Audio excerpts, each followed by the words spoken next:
Graça e paz, irmãos e irmãs. É muito bom ter você aqui. Muito obrigado por sua audiência. Hoje continuaremos sobre o Antigo Testamento, livro de Juízes. Vamos ao conteúdo. Estudo complementar 3. Para entendermos a batalha espiritual de uma forma correta, nós devemos ter um entendimento claro quanto ao relacionamento de uma forma correta. Primeiro com Deus e depois uns com os outros. Devemos inicialmente ter uma visão panorâmica acerca do livro de Juízes, e a partir inclusive do Novo Testamento, colher alguns princípios espirituais acerca deste assunto. Especificamente quanto ao livro de Juízes, devemos analisar a vida de 5 juízes relatados neste livro.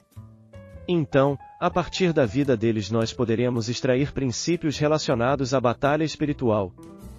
Antes de mais nada, devemos abordar um lado, infelizmente negativo, acerca da batalha espiritual que deve ser tocado como forma de recuperarmos a visão bíblica correta acerca deste assunto. Batalha espiritual é um dos assuntos sobre o qual mais tem havido distorção e confusão, quer seja na compreensão, quer no ensino existente hoje na Igreja do Senhor Jesus Cristo. Pois ele tem sido reduzido a meramente um conjunto de técnicas, de normas e de formas para se empreender um combate espiritual. Assim, tem sido perdido a essência do ensino bíblico acerca de batalha espiritual, e isto vai ficando tanto mais claro quanto mais nós formos examinando o livro de Juízes. A questão da batalha espiritual tem sido reduzida a uma questão que envolve um conflito de poder, quando na realidade a questão envolvida refere-se a um conflito de amor. Não é uma questão de conflito externo, em essência, mas constitui-se de fato em um conflito interno, em essência. Logo, na batalha espiritual ficará evidentemente exposto o que, ou a quem amamos.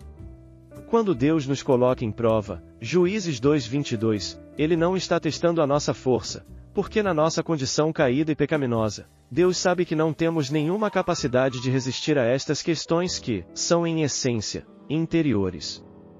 Logo, o que Deus faz ao permitir esta prova é mostrar a Israel o que estava no coração deles.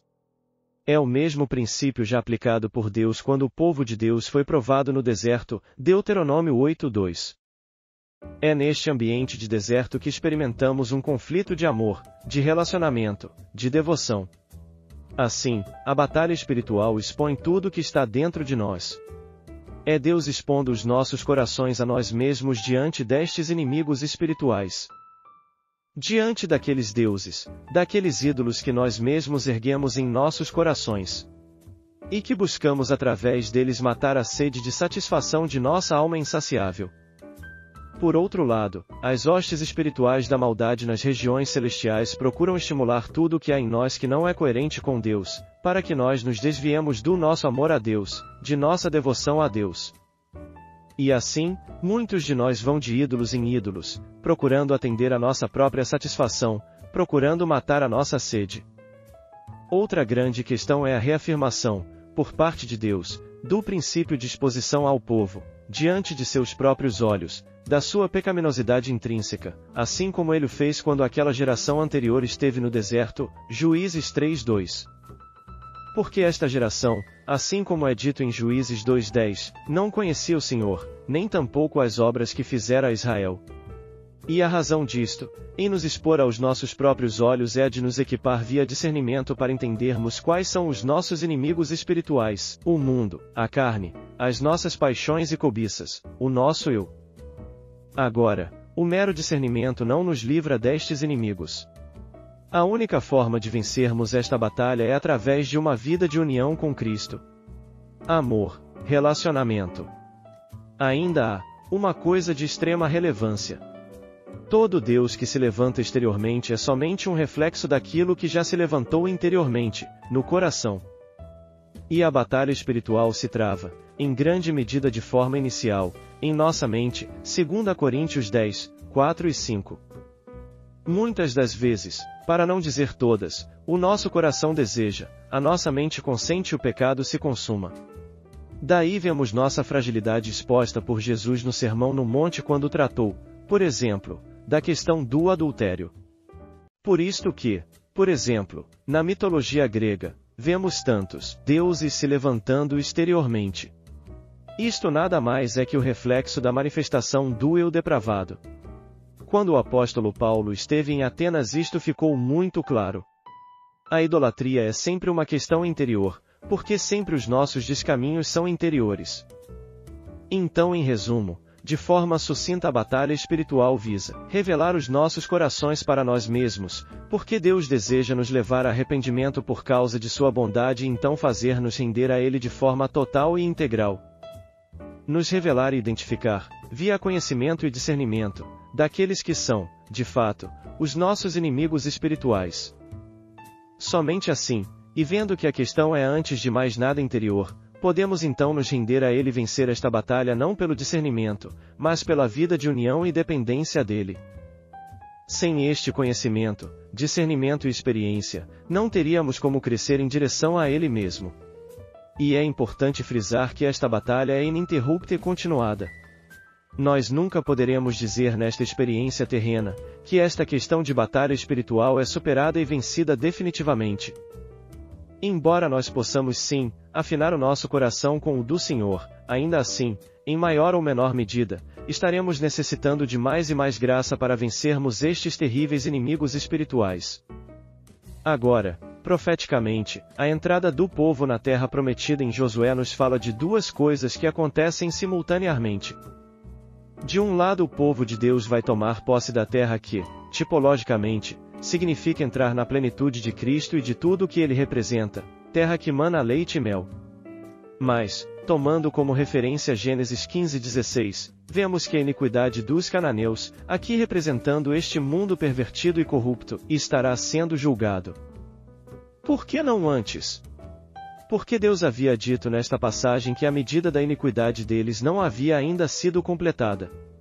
Logo, a questão envolvida era a longanimidade de Deus, desejando ainda que muitos viessem a se arrepender. E assim é conosco nestes dos últimos dias. E Deus disse ao povo que ao entrar na terra os cananeus deveriam ser totalmente aniquilados. No entanto, o povo de Deus, ao invés de exterminar aquele povo, o que eles fazem? Aliança com este povo depravado. E isto só viria a manifestar a perversão do próprio coração deles. Eles não julgaram os cananeus, eles amaram os cananeus. Isto se aplica a nós hoje. Nós deveríamos entrar na terra e julgar o mundo, deveríamos resplandecer como luzeiros neste mundo, mas nós, ao invés disto, amamos o mundo e somos julgados, porque absorvemos muitos dos valores, conceitos e preceitos do mundo. Que vergonha para nós, povo de Deus! Hoje o mundo está julgando a igreja. Um povo que deveria julgar está sendo julgado. Que absurdo! Nós, como povo de Deus, temos feito aliança com o mundo e isto certamente tem desagradado a Deus. Veja que inversão! Pelo trabalhar de Deus em nossas vidas, nós deveríamos ter os deuses do nosso coração exposto, para sermos transformados por Deus, para amarmos unicamente a Ele. No entanto, muitos de nós estamos amando o mundo. Deus é extremamente paciente. Ele aguarda o mundo crescendo em iniquidade e Ele aguarda sua igreja crescendo em santidade. Daí devemos nos perguntar, e até quando vamos protelar este trabalhar de Deus? Até quando nossas alianças com o mundo vão permanecer? Nossas alianças com o nosso próprio eu obstinado? Nossas alianças com a nossa própria carne? Nossas alianças com as nossas cobiças e paixões? Como os planos de Deus não podem ser frustrados, a questão é que se perdermos a linha do trabalhar de Deus, Ele certamente levantará a outros. Logo a questão é, desejamos fazer parte disto? Participaremos ou seremos excluídos por desprezar e não considerar o falar e o trabalhar de Deus? Somente se estivermos respondendo a este falar e trabalhar de Deus é que poderemos ser considerados este remanescente fiel. Será que vemos agora como a questão da batalha espiritual é antes de mais nada uma questão de ordem interior? Será que compreendemos a imensa necessidade de termos todos estes deuses em nós julgados, para expressar somente a glória daquele que nos chamou, para sermos participantes de sua santidade? E o Senhor está fazendo este trabalho de nos conformar à sua imagem. de uma forma persistente, amorosa e constrangedora. Daí ele irá tomar para si mesmo estes que têm se deixado trabalhar por Deus. De uma forma não visível ao mundo num primeiro momento. O arrebatamento.